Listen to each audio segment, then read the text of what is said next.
ప్రకాశం జిల్లా కేంద్రమైనటువంటి ఒంగోలు నగరం.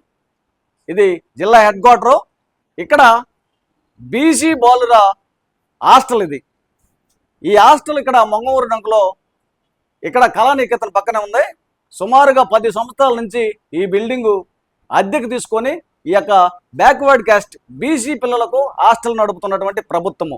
అయితే ఇక్కడ సుమారుగా 87 నుంచి 100 మంది పిల్లలు మరి ఈ జిల్లాలో నలుమూలల నుంచి వచ్చి ఇక్కడ బీసీ హాస్టల్లో ప్రభుత్వము అన్ని వసతులతో కల్పించేటటువంటి భోజనం తిని ఇక్కడ దగ్గరలో ఉన్నటువంటి పీవీఆర్ స్కూలుకు వీళ్ళు వెళ్తూ ఉంటారు. అయితే ఇక్కడ జరుగుతున్నటువంటి విషయం ఏంటంటే, ఈ బిల్డింగు ఓనరు మరి 4 నెలల నుంచి మా బిల్డింగు ఖాళీ చేయండి, మీరు ఇచ్చేటటువంటి అద్దె మాకు సరిపడట్లేదని చెప్పి ఈ యొక్క వార్డెన్ గారికి సంబంధిత అధికారులకు తెలియజేస్తున్నాడు. కాబట్టి ఈ వార్డెన్ గారు 4 నెలల నుంచి మరి మరొక బిల్డింగ్ కొరకు వెతుకుతున్నటువంటి నేపథ్యం అందరికీ తెలుసు. వీళ్ళు ఈ 100 మంది నిన్న ప్రకాశం జిల్లా కలెక్టరేట్ దగ్గర ఒక చిన్న ధర్నా ర్యాలీని నిర్వహించడం జరిగింది. మీ అందరూ నిన్న న్యూస్లో మరి సోషల్ మీడియాలో పత్రికా ప్రకటనలో కూడా చూసే ఉంటారు.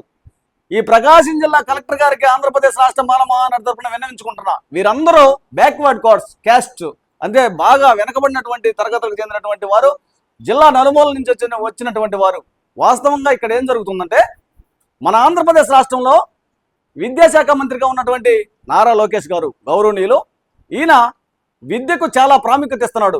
ప్రతి ఒక్క చోట పిల్లలు ప్రైవేట్ స్కూల్లో చదువుకోకుండా గవర్నమెంట్ స్కూల్లో అన్ని మౌలిక సదుపాయాలు కల్పించి మరి ప్రైవేట్ స్కూల్లో చదివేటటువంటి వారికంటే మెరిట్గా చదివే విధంగా మరి వసతులు కల్పిస్తున్నాడు. అంతేకాకుండా ఇక్కడ హాస్టల్స్లో కూడా అనేక రకమైనటువంటి వసతులతోటి వీరికి మరి గుడ్డు కానీ, వీక్లీ వన్స్ గుడ్డు కానీ, ఆ తర్వాత వీక్లీ వన్స్ మాంసం కానీ, వీరి తినడానికి అన్ని రకాల సౌకర్యాలతోటి మెరుగైనటువంటి మౌలిక సదుపాయాలను కల్పించి ఈ విద్యను ప్రతి ఒక్కరూ ఎస్సీ ఎస్టీ బీసీ మైనారిటీలు అంటే అడుగున పడినటువంటి వారు, దళిత బడుగు బలహీన వర్గాలు అందరూ మరి ప్రైవేట్ కార్పొరేట్ సెక్టర్లో చదువుకున్నటువంటి వారికంటే మరి ఎక్కువగా చదువుకొని మీరు మెరుగైన చదివి మరి ముందుకు రావాలనే ఉద్దేశంతో మన గౌరవ లోకేష్ గారు చాలా కార్యక్రమాలు చేస్తున్నటువంటి నేపథ్యంలో లోకేష్ గారికి అభినందిస్తున్నాను మాల మహానాడు తరపున. అయితే ఇక్కడ వీళ్ళకి 4 నెలల నుంచి ఈ బిల్డింగ్ ఖాళీ చేయమని చెప్తుంటే బిల్డింగ్ దొరకట్లా.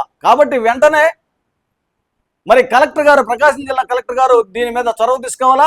ఇక్కడ ఉన్నటువంటి ప్రజాప్రతినిధులు వెంటనే చొరవ తీసుకొని ఈ బీసీ పిల్లలకు సరైనటువంటి మరి అద్దె భవనం దొరక్కపోతే ఇక్కడ పీవీఆర్ స్కూల్లో ఉన్నటువంటి నాడు నేడు కింద ఉన్నటువంటి 4 రూములను మరి ఇక్కడ ఉన్నటువంటి స్థానిక శాసనసభ్యులు చొరవ చేసుకొని ఇప్పించటమా, లేదా ఇక్కడ మన కలెక్టరేట్ ఎదురున్నటువంటి మరి ఓల్డ్ డ్రీమ్స్లో ఉన్నటువంటి కొన్ని మరి రూములను ఖాళీ చేసి వీళ్ళకు ఇచ్చి వీరికి అన్ని వసతులతోటి అక్కడ స్కూల్లో చేర్పించటమా చేయాలని, లేకపోతే వీరి తల్లిదండ్రులందరూ వీరిని మళ్ళీ యథాస్థితికి వారి యొక్క ఊర్లకు తీసుకెళ్లే స్థితి ఉంది. కాబట్టి అలా కాకుండా ఈ యొక్క 100 మంది పిల్లలకు ప్రకాశం జిల్లా ప్రజాప్రతినిధులు కానీ, అధికారులు కానీ, కలెక్టర్ గారు కానీ వెంటనే స్పందించి వీరికి న్యాయం చేయవలసిందిగా ఆంధ్రప్రదేశ్ రాష్ట్ర మాల మహానాడు తరపున డిమాండ్ చేస్తున్నాను.